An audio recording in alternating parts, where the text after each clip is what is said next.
dutangiye rero iminsi nyabutatu twitegura umunsi mukuru mutima mutagatifu wa Yezu, twizihiza kuwa gatanu ukurikira umunsi mukuru w'isakaramento ritagatifu, icyumweru ukurikira icyumweru twizihizaho uwo munsi. Byambereye rero ihurizo rikomeye, abanza amagambo yarashize ivuga ku buryo byanyobeye, ariko ngiye mu bisingizo by'uwo mutima nsanga hari igisingizo dushobora kuzirikanaho, aricyo nahise ngira insanganyamatsiko aho tugira tuti: mutima wa Yezu, wowe wumviye kugeza gupfa, utubabarire. Yezu akuzwe. Mutima wa Yezu, wowe wumviye kugeza gupfa, utubabarire. Natangiye nshimira Imana ku bw'ingabire zayo muri Kiliziya, aho haba imiryango inyuranye idufasha kwitagatifuza, idufasha urugendo rw'ubutagatifu duhamagariwe twese muri Kiliziya. Umuryango w'abanyamutima rero nawo uri muri urwo rugaga rw'iyo miryango ya Action Gatolika muri Kiliziya, ukaba rero ari umuryango ushyize imbere icyo ndi buvuge mbabeshyera muraza kumbwira, ushyize imbere kwifuza kugira umutima nk'uwa Yezu. Iki ni uko mbyumva, siko ndabeshye? Kwifuza kugira umutima nk'uwa Yezu wawe. Yezu akuzwe. Mana ishimwe ko ntabeshye. Nicyo cyifuzo kimwe rukumbi cyo kugira umutima nk'uwa Yezu. Uwo mutima wabaye isangano ry'ingabire zose dushobora kwifuza. Izo ngabire zose zari zifite icyifuzo cyangwa gahunda imwe yo kugera ku kuducungura, wumviye kugeza gupfa. Muri izo ngabire harimo ingabire yo kwihangana, ingabire yo kumvira, ingabire yo kwiyoroshya, ingabire yo gukunda, kwigisha, gusenga, kubaha, kwitanga, kubabarira, kuramira, kwitsinda, umwete, ubuntu, ubugiraneza n'izindi ngabire ziri muri uwo mutima wa Yezu. Mu kuwisunga rero izi ngabire turazivoma. Kwihangana bya bihe bibi, bya bihe bitugoye, donc iyo ngabire yo kwihangana, menya ko nyine nta wundi muti. Iyi ngabire kandi inaturwanaho mu gihe dusuwe n'umugabo witwa Mujinya. Igihe dusuwe na Mujinya, duhamagariwe gusaba iyi ngabire, kuko kenshi iyo ndi mu mujinya, uri mu mujinya, iyo turakaye, iyo turi mu burakari, tumera nk'abafite igihu mu maso. Wahubuka rero iyo ngabire utayakira yo kwihangana, ukisanga ukoze ikintu, nyuma bakikubazaho ati ni umujinya wabinteye, ni uburakari, ni akadangu katumye mbikora. Bisobanura sinari mpari. Ariko iyo ngabire tuyisabye tukayemerera ikatuyobora, bigenda neza, maze nyuma yewe wa muntu washoboraga kuba wanatutse ugasanga wari kuba wamurenganyije, ibintu nk'ibyo. Ingabire yo kwihangana, ingabire yo kumvira. Yezu Kristu yumviye kugeza gupfa, twabisize muri iyi nsanganyamatsiko. Yumviye kugeza gupfa maze aratwitangira. Kumvira. Yezu yashoboraga kubigenza ukundi kuntu, ariko yarumviye jusqu'au bout, kugeza ku gupfa. Kwiyoroshya. Turabona Imana mu buhangange bwayo, Yezu Kristu yemera kwakira kamere y'inyantege nke izagaraguzwa gati bwiyoroshye. Ingabire yo gukunda. Yezu ukorwa ku mutima n'ababuze urukundo maze akarubahunga. Kwigisha, ngo iyo mbaga ayigirira impuhwe, aricara arabigisha. Kwigisha. Ingabire yo gusenga, yagumaga muri connection n'Imana Data wamwohereje. Kubaha, yamenyaga umwanya we maze agatabaza, maze agasaba imbaraga Data. Kwitanga atizigamye, nabyo turabimubonaho. Kubabarira. Hari igihe njya nkavuga ngo Yezu iyo atagira iyi ngabire yo kubabarira, kwiyoroshya, gukunda, iyo atayigira yashoboraga, ibyo ngibyo ariko ndi kuvuga ntabwo mu byanditswe bitagatifu ntabwo bavuga ngo iyo bigenda gutyo mureke ariko mbivuge. Yashoboraga kuvuga ngo uwankojejeho akaboko wese ni gahuhwe kabe pararize, ukabona abantu wese bamera cyangwa ngo uwandebye nabi wese nahume, uwigeze atobora ijambo ngo nabambwe wese nagwe hasi, buri wese nagwe hasi. Yesu ingabire itabamo yo kubabarira, simpamya neza ko bitari kuyoberana, ariko yarababariye. Dawe bababarire kuko batazi icyo bakora. Ingabire yo kuramira abo bantu bari bafite inzara n'inyota, bamaze iminsi 3 bigisha. Ushoboraga kubabwira inyigisho zirarangiye rero nimugende, akagenda. Ariko oya, abigishwa baje kumubwira nimubahe ibyo kurya mwebwe ubwanyu. Yezu akuzwe, maze arabaramira. Ingabire yo kwitsinda. Yezu ni Imana rwose n'umuntu rwose. Ingabire yo kwitsinda rero tuyibona cyane cyane kuri kiriya gice umuntu aba yashoboraga gufatwa n'umujinya ukamubata, noneho akisanga wamuyobora. Ariko iyi ngabire yo kwitsinda yari iri muri Yezu nawe, maze akajya avuga ngo iki ngiki ni uku kigenda gutyo, ibintu bigenda neza. Ingabire y'umwete mu kogeza inkuru nziza. Ntabwo yigeze acika intege ngo avuge aba bantu ntibanyumva, aba bantu kubigisha ni nka matabaro. Oya, ubwo yarakomeje. Ubuntu bukajyana no kuramira, aho yagiye agaburira abantu, yigisha abantu ubugwaneza bunyuranye. Tubona muri uwo mutima wumviye kugeza hehe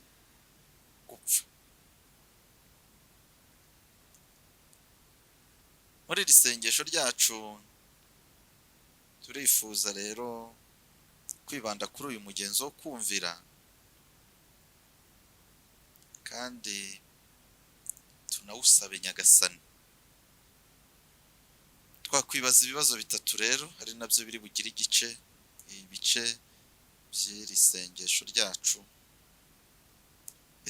Ese twumva kandi tugasabwa kumvira nde?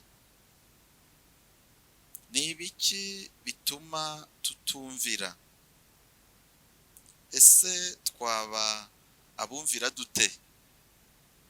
Ikibazo cya mbere, ninde ukwiye kumvirwa?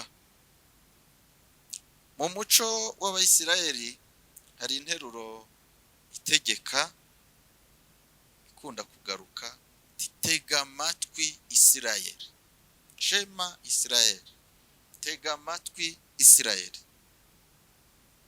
Nyuma turabibona mu gitabo cy'ivugururamategeko himuka Misiri, aho mbere yuko hasohoka ikintu gusa banzaga kubwira Abayisirayeli, tega amatwi Isirayeli, Nyagasani niwe Mana yawe, n'ibindi n'ibindi. Mbere ya buri jambo ry'Imana duhamagarirwa gutega amatwi. Uwo dutega amatwi rero ni Nyagasani uduhamagarira kumwumva ngo tugire umugisha wo kwibanira nawe. Nifuje ko tuzirikana iri jambo ry'Imana tumaze gusoma, ibaruwa Pawulo mutagatifu yandikiye Abanyaroma umutwe wa 12. Turafata umurongo wa mbere n'uwa kabiri, dusimbuke dufate umurongo wa 9 n'uwa 21. Nagiye mfatamo ingingo zimwe na zimwe. Ibaruwa Pawulo mutagatifu yandikiye Abanyaroma umutwe wa 12 umurongo wa mbere. Muri uwo murongo Nyagasani aradushishikariza gutura imibiri yacu, gutura imibiri yacu ibe igitambo nyabuzima. Iki nicyo duhamagariwe kumva, ubundi tukumvira, tugatura imibiri yacu.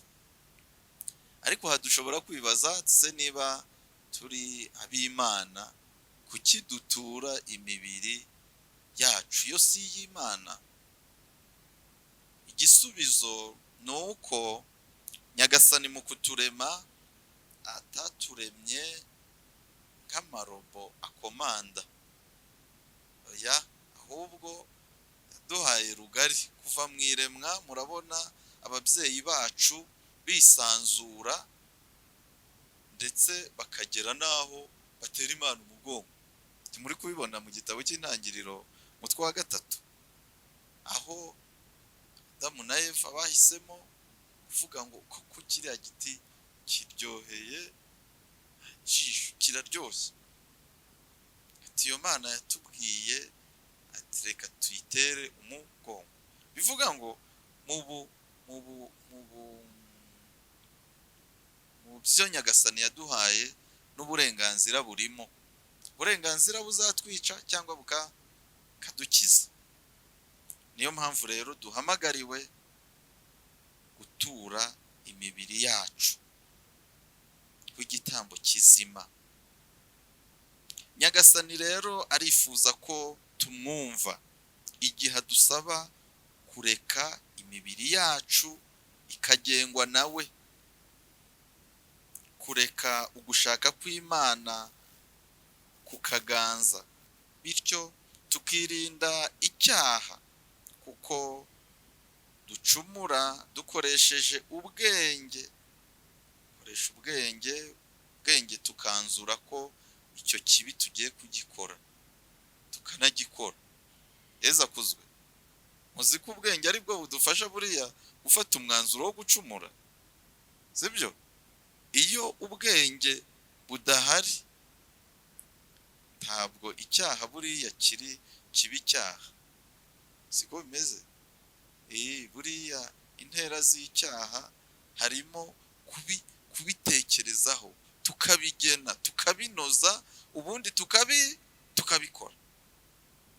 Niyo mpamvu umusazi se baramufunga, mana yanjye bigende gute?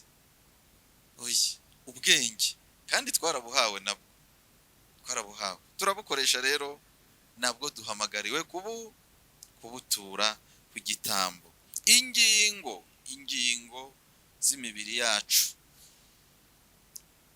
twazihawe kugira ngo dusingize Imana, dukuze Imana, tuyirate, ariko rimwe na rimwe tuzikoresha tuyisesereza, tuyicumuraho.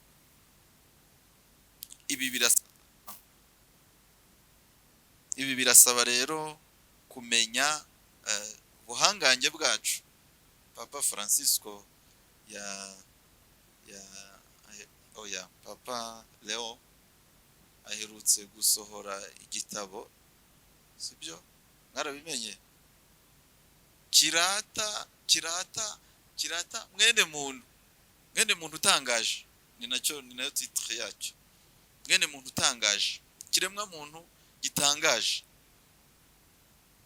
Agaragaza ukuntu mwene muntu rwose atangaje, mwene muntu akora ibintu bihambaye, mwene muntu. Kandi nabyo muri ibyo rero bigomba kutubera impamvu yo gusingiza Nyagasani, ntibitubera impamvu yo kumutera umugongo. Akagera ku yindi ngingo rero igaragaza uko ubu bwenge buhangano harya AI buri kugera ku kigero cyo kuba bwatesha mwene muntu agaciro. Muri kubibona? Agatanga inama ngo niduhitemo tube abagengwa n'ibizaturangiza, cyangwa abagengwa n'umuremyi wacu. Yezu akuzwe. Sinzi abafite amatelefone babona ibintu bikorwa n'ubwo bwenge buhangano ni byinshi. Mwene muntu wabigezeho no gushimwa, ariko ditumere nkaho ari we wabyigejejeho. Imana yamugejeje kuri ibyo byose. Imibiri yacu rero tuyiture ibigitambo nyabuzima gishimisha Imana. Abanyaroma umutwe wa 12 umurongo wa 2, uyu murongo uraduhamagarira kumenya ugushaka kw'Imana. Ibi birasaba kutita ngo ku bihe turimo, kutarangazwa nabyo, kudata umwanya mu ducogocogo tw'iki gihe. Ibi ntibivuga kuba kuri iyi si nk'abamarayika, abandi badafite umubiri, ahubwo umubiri turawufite, ariko umubiri ugomba kudufasha kwegera Imana, kuko nta kindi twawuherewe. Buriya nta kindi twawuherewe, ni ukugira ngo udufashe gutegura aho utazaba ukidufiteho ububasha n'uburenganzira. Yezu akuzwe. Hari umutagatifu mwigeze mwumva atangazwa atarabayeho kuri iyi si? Yezu akuzwe. Biradusaba kunyura kuri iyi si kugira ngo ubu buzima turimo budufashe gutegura ubutazima. Ntabwo rero turi abamarayika, ariko duhamagariwe kuba kuri iyi si tutari abayo, tukayibaho turi abagenzi, tuzi neza ko iwacu w'ukuri ari mu ijuru. Ingero rero zo kumenya gushaka kw'Imana ni nyinshi, zadufasha kuba koko ab'Imana, kuba babandi bagira gushaka kwayo icya mbere mu buzima bwabo, maze imigendekere y'iyi si yayo, imico, imigenzo, tukirinda ko biturangaza, ahubwo tugaharanira gukora igishimisha Nyagasani.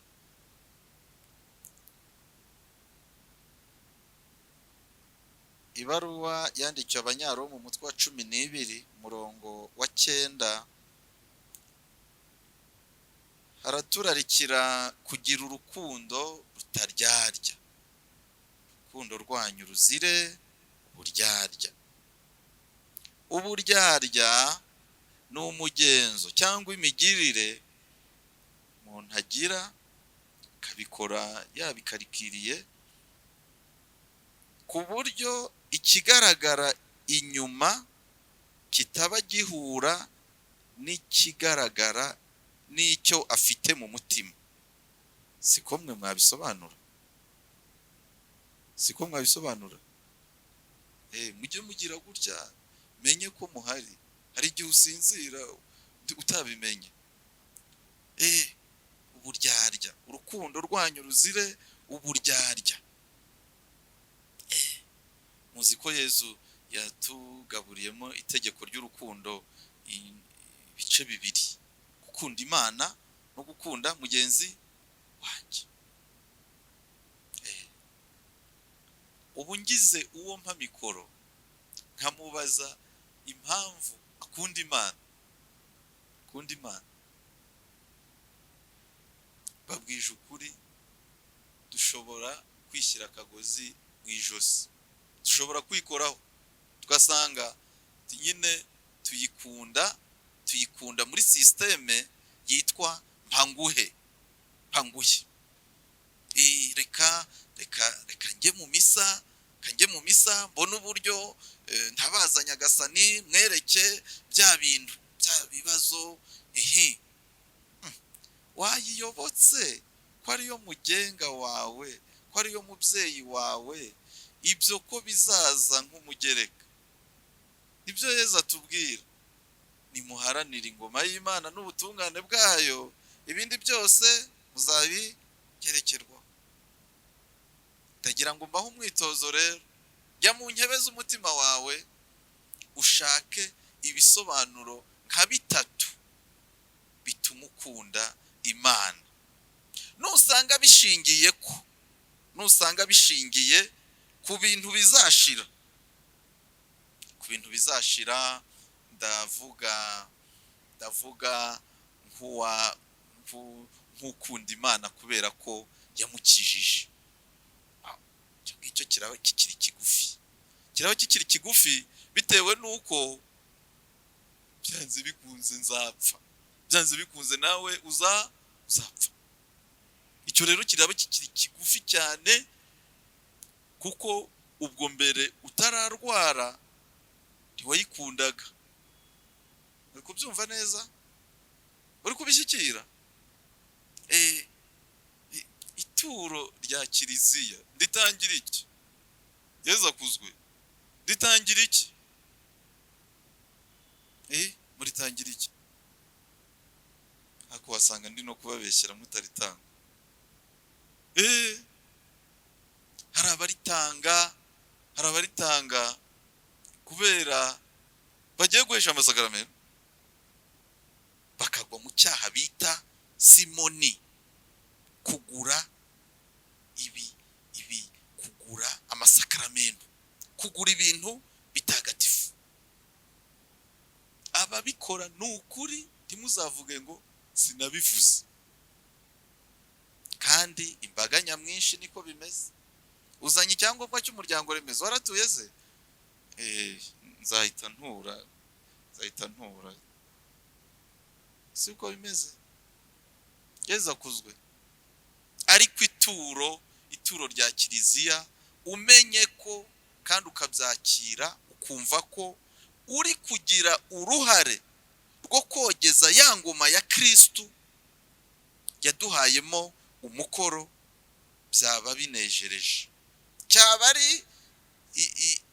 ari motif ifatika.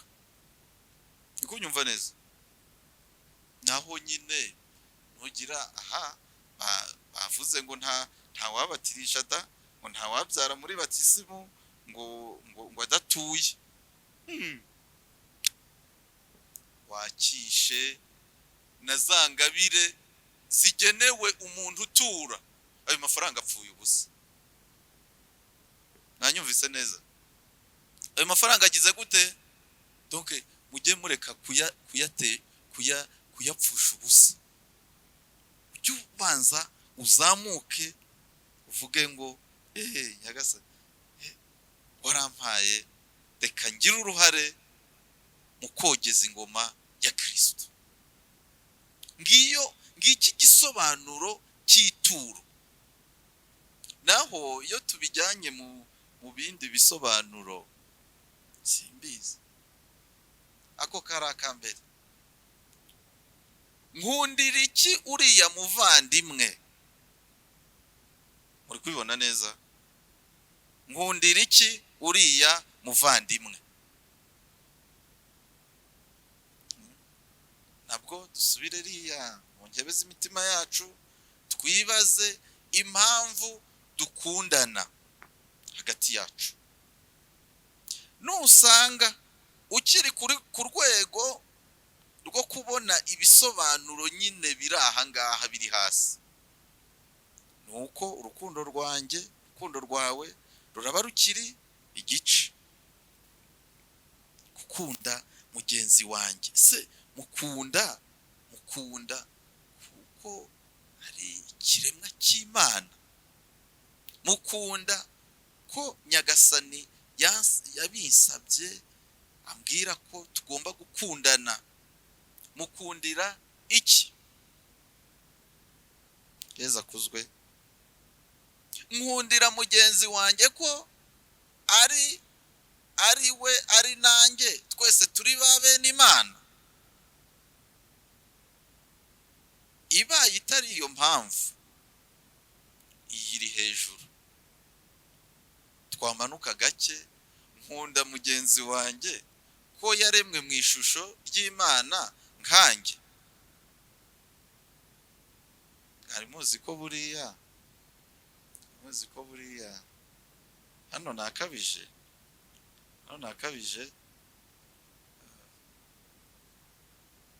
Abantu turi bamwe, duhamagariwe gukundana byanze bikunze.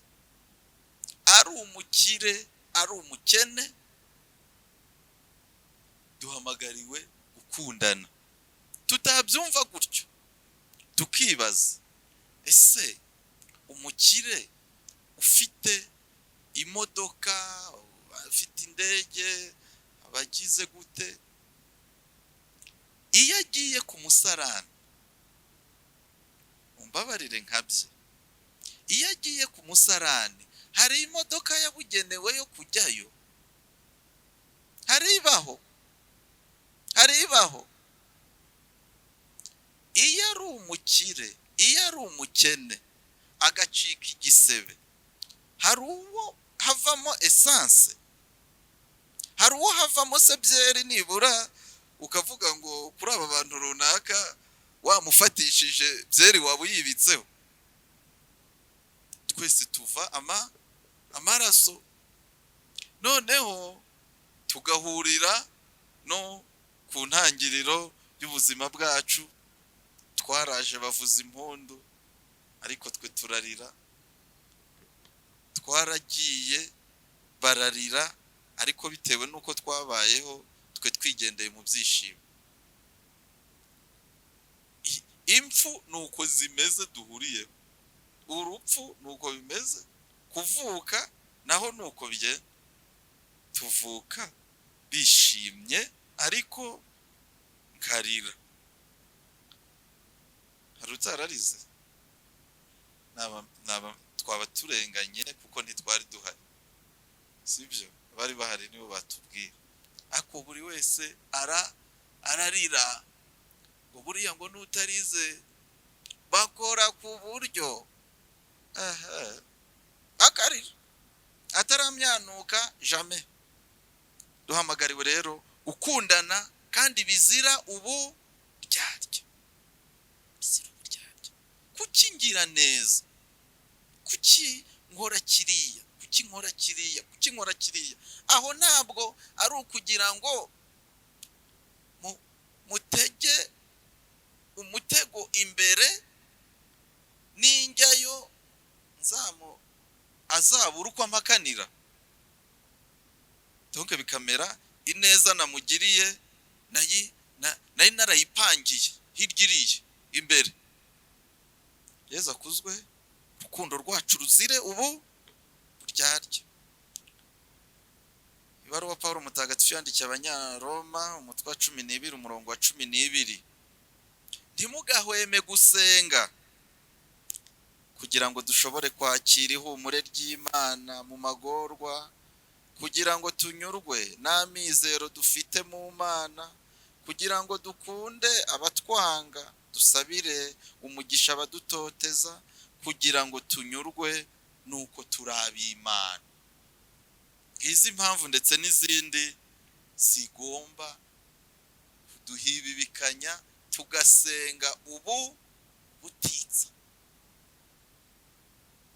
Usenga ibi ngibi arabishobora.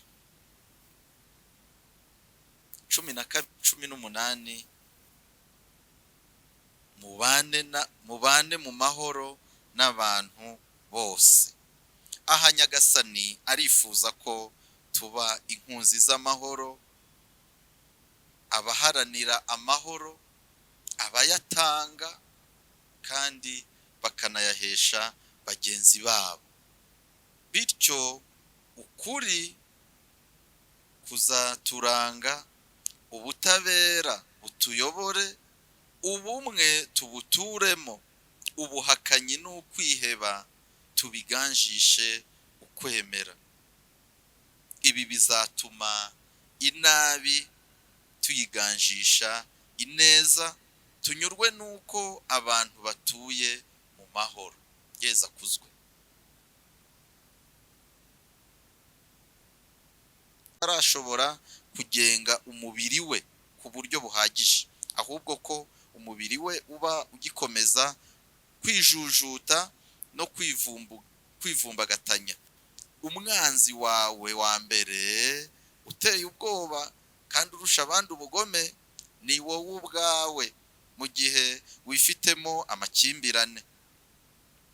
Umwanditsi agakomeza agira ati, wowe mukungugu n'ubusabusa, ubona kumvira ubigiriye Imana biruhijemo iki, mu gihe ngewe umushobora byose, ngewe umusumba byose, waremye byose, mbikuye mu busa, nemeye kumvira umuntu nciye bugufi, ari wowe bigirira. Yewe wa mukungugu we, itoze kumvira, itoze guca bugufi wacyondowe, jya wifuza guca munsi y'ibirenge bya buri wese ngo akunyukanyuke. Itoze guhonyora ugushaka kwawe, maze wirinde kwanga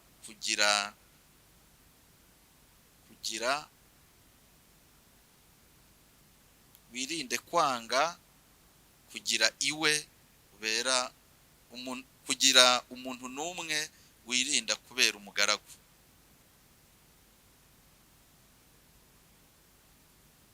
Aya magambo y'uyu mwanditsi w'igitabo cyitwa Gukurikiza Yezu Kristu, nicyo navuze kuri iyi ngingo y'uko icyaha kiratworeka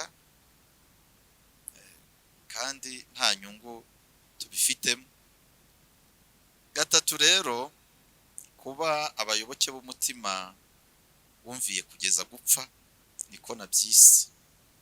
Kuvuga ko Yezu agira umutima utuza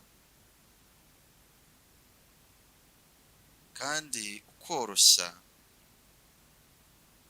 umutima wumviye kugeza gupfa, tutiyemeza kumuyoboka byaba bitumariye iki?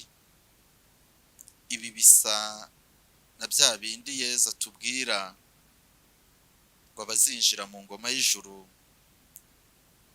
ntabwo ari abavuga ngo nyagasani nyagasani, ahubwo ni abakora gushaka kwa data.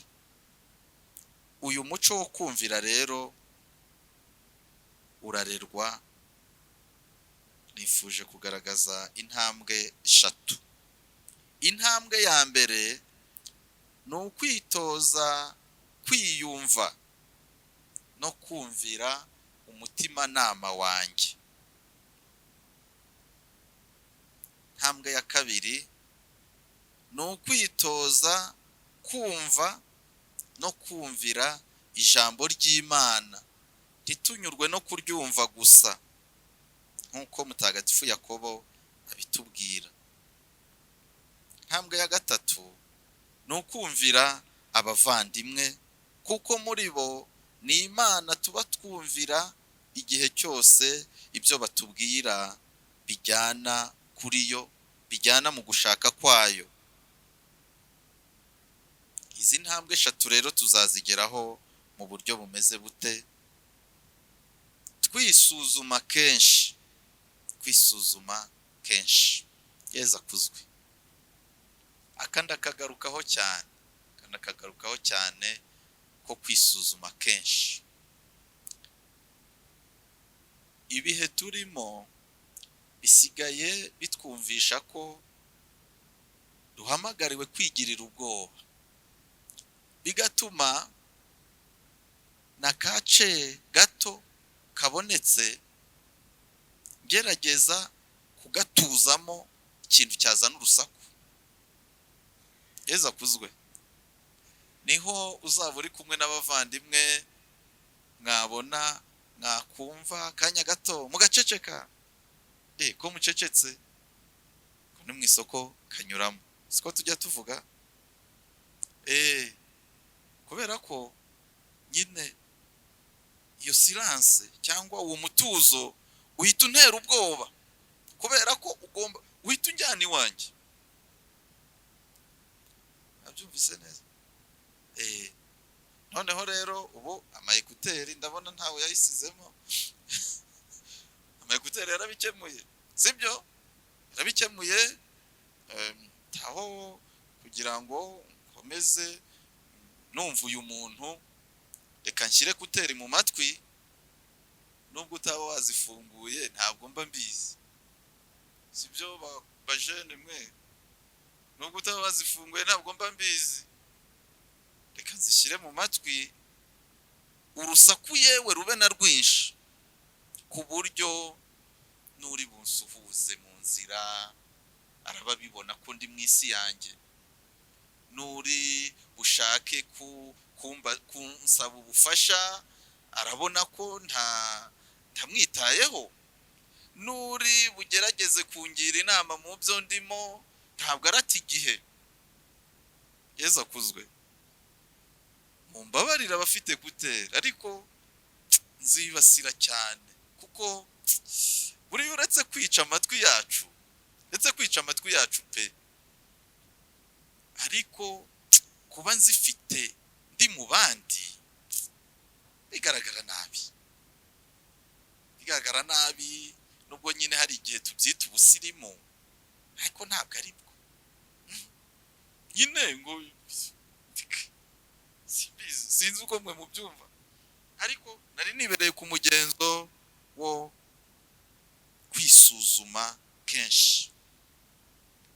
Ku mugoroba iyo ngiye kuryama, ese mfata umwanya nkareba uko amasaha, ubwenge bwacu burahagije kuba bwakibuka akantu nakoze saa 11 za mu gitondo.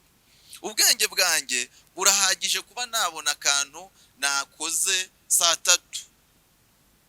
Yezu akuzwe. Kwisuzuma. Hari uwo natutse, hari uwo nabwiye nabi, gasaba imbabazi nyagasani, sibyo? Ngafata n'icyemezo cyo kuzamusanga ejo, nkamubwira ko nyine umujinya wari wantwaye tu, ubundi nyine nisanga byagenze gutyo, ambabarire. Uri kubyumva? Nuko batera intambwe kugira ngo tubashe kumva no kumvira nka wa mutima wa Yesu Kristo. Ikindi kizadufasha uko twabigarutseho hejuru ni ugusenga kenshi no gusenga igihe cyose. Gusenga igihe cyose. Njya nkunda kubaza ku masaha 24 mparira amasaha angahe Nyagasani? Yezu akuzwe. Bibaye saa 12:30, sibyo? Ubu ngubu ahangaha wasanga hari umuntu uri kwibaza mu mutima, ariko mu by'ukuri kuki se batabisize mu matangazo ko nibura isaha ya misa yahindutse? Siko bimeze? Siko bimeze?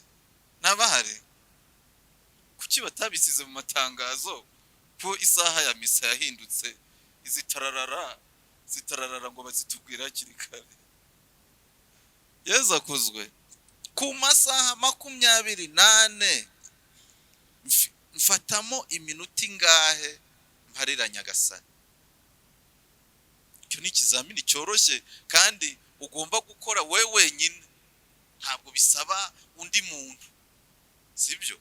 Wenda mfata iminota 15 cyangwa 20 nkazirikana ishapure, mfata iminota 30 nkazirikana ijambo ry'Imana, njya mu gitambo cy'Ukaristiya nga 45 irenze biba byateye kaduruvayo. Isaha, sibyo? Isaha yego, ibindi ni ibiki? Byarangiye kacitse. Gusenga kenshi bidufasha kumenya kugira umutima wumvira kuwa Yezu wumviye kugeza gupfa. Kumva ijambo ry'Imana, kuzirikana ijambo ry'Imana biba bitangaje. Iyo umuntu aje mu gitambo cy'Ukaristiya cyangwa se ubuzima bwe bwose acungira ku ijambo ry'Imana asomerwa kuri ambo hariya, adashobora gufata akanya ngo azirikane ijambo ry'Imana we wenyine, icyo kizamini nticyatsinda benshi we. Donc uza ku cyumweru ucungiye, umusomyi nyine nasoma nabi, ubwo nyine urahira muri filime. Umusomyi nasoma gahoro basi ukabura hiye. Fata kanya kangana iki zirikana ku ijambo ry'Imana. Ikindi cyadufasha kugira umutima wumvira nk'uwa Yezu wumviye kugeza gupfa no kumenya ko ubuzima tutihagije, k'umutwe umwe wifasha gusara, zifasha gutekereza, ko dukeneye ibivumbikisho, dukeneye kubaho dutunzwe n'amasakramentu Yezu Kristo yaduhaye. Sakramentu y'Ukaristiya. Yezu akuzwe. Buriya Kiliziya ushaka kuyikora mu jisho, watesha bisinze uko wanabigenza, kuko uriya tuje tugasanga taberenakoro hariya bayimennye,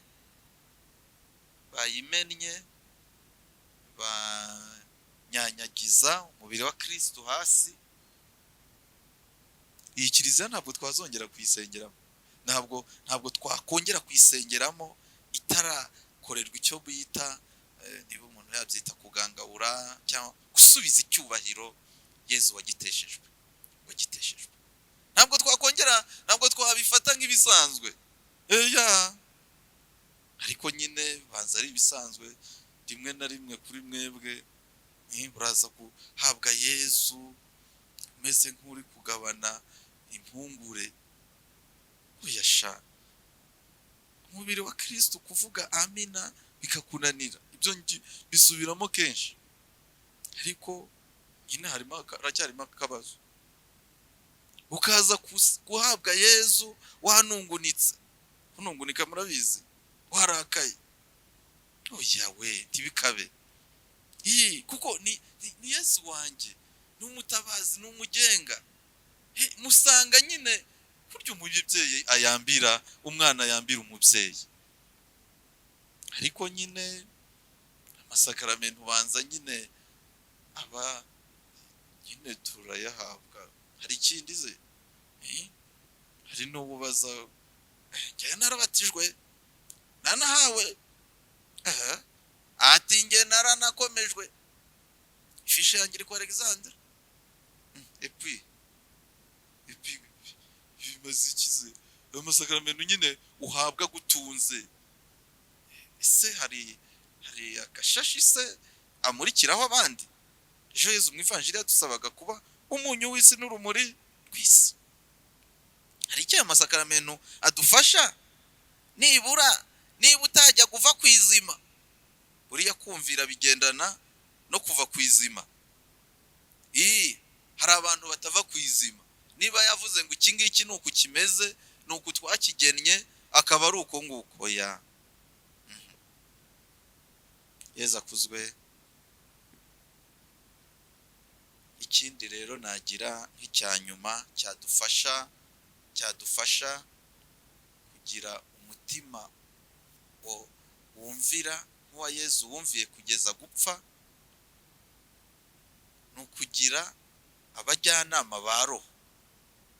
Kugira abande abajyanama ba roho. Buriya hari igihe umuntu aba kugira inama ituma ugenda neza, sibyo? Yezu akuzwe. Ababizi neza bavuga ko babyita ngo kwimena inda, kandi ngo kwimena inda ntabwo ari byo. Mu gihe imyaka 40 wari umaze utari uriho, biba bihagije. Yezu akuzwe. Ndakimena inda kugira ngo mbeho. Yezu akuzwe. Kuko umujyanama wawe wa roho niwe kugira inama ati rero iyi nzira iranyurwa, iyi ngiyi ariko yo wayireka, iyi iranyurwa, iyi yo wayigendamo gutya gutyo. Yezu akuzwe. Aho ngaho nabyo ni nge bireba, ni wowe bireba. Niba koko nshishikajwe no kugira umutima wumvira nk'uwa Yezu wumviye kugeza gupfa. Dusabe Nyagasani rero kugira ngo adukomeze kandi aduhe imbaraga ze muri ubu buzima. Yezu ugira umutima utuza kandi woroshya, imitima yacu igire nk'uwawe.